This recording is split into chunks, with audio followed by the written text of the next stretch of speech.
Chapter 11. Now a man was ill, Lazarus, from Bethany, the village of Mary and her sister Martha. Mary was the one who had anointed the Lord with perfumed oil and dried his feet with her hair. It was her brother Lazarus who was ill. So the sisters sent word to him, saying, Master, the one you love is ill. When Jesus heard this, he said, This illness is not to end in death, but is for the glory of God, that the Son of God may be glorified through it. Now Jesus loved Martha and her sister and Lazarus. So when he heard that he was ill, he remained for 2 days in the place where he was. Then, after this, he said to his disciples, Let us go back to Judea. The disciples said to him, Rabbi, the Jews were just trying to stone you, and you want to go back there? Jesus answered, Are there not 12 hours in a day? If one walks during the day, he does not stumble, because he sees the light of this world. But if one walks at night, he stumbles, because the light is not in him. He said this, and then told them, Our friend Lazarus is asleep, but I am going to awaken him. So the disciples said to him, Master, if he is asleep, he will be saved.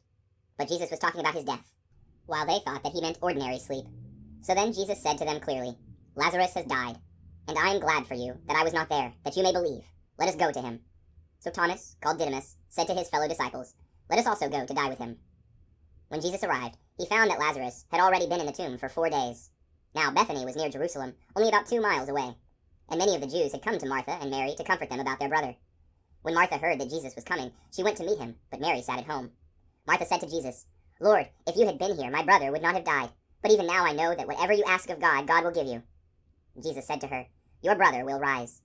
Martha said to him, I know he will rise, in the resurrection on the last day. Jesus told her, I am the resurrection and the life. Whoever believes in me, even if he dies, will live. And everyone who lives and believes in me will never die. Do you believe this? She said to him, Yes, Lord, I have come to believe that you are the Messiah, the Son of God, the one who is coming into the world. When she had said this, she went and called her sister Mary secretly, saying, The teacher is here, and is asking for you. As soon as she heard this, she rose quickly and went to him. For Jesus had not yet come into the village, but was still where Martha had met him. So when the Jews who were with her in the house comforting her saw Mary get up quickly and go out, they followed her, presuming that she was going to the tomb to weep there. When Mary came to where Jesus was and saw him, she fell at his feet and said to him, Lord, if you had been here, my brother would not have died. When Jesus saw her weeping, and the Jews who had come with her weeping, he became perturbed and deeply troubled, and said, Where have you laid him? They said to him, Sir, come and see. And Jesus wept. So the Jews said, See how he loved him.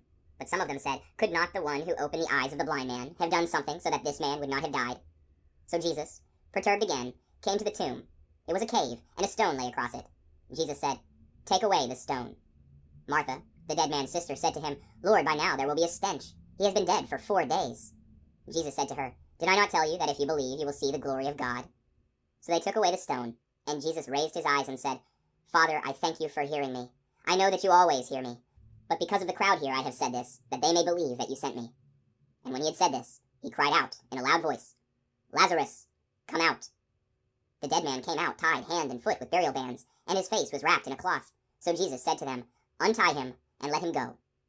Now many of the Jews who had come to Mary and seen what he had done began to believe in him. But some of them went to the Pharisees and told them what Jesus had done. So the chief priests and the Pharisees convened the Sanhedrin and said, What are we going to do? This man is performing many signs. If we leave him alone, all will believe in him, and the Romans will come and take away both our land and our nation.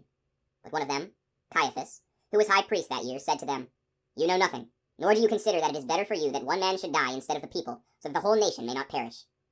He did not say this on his own, but since he was high priest for that year, he prophesied that Jesus was going to die for the nation, and not only for the nation, but also to gather into one the dispersed children of God. So from that day on they planned to kill him. So Jesus no longer walked about in public among the Jews, but he left for the region near the desert, to a town called Ephraim, and there he remained with his disciples. Now the Passover of the Jews was near, and many went up from the country to Jerusalem before the Passover, to purify themselves.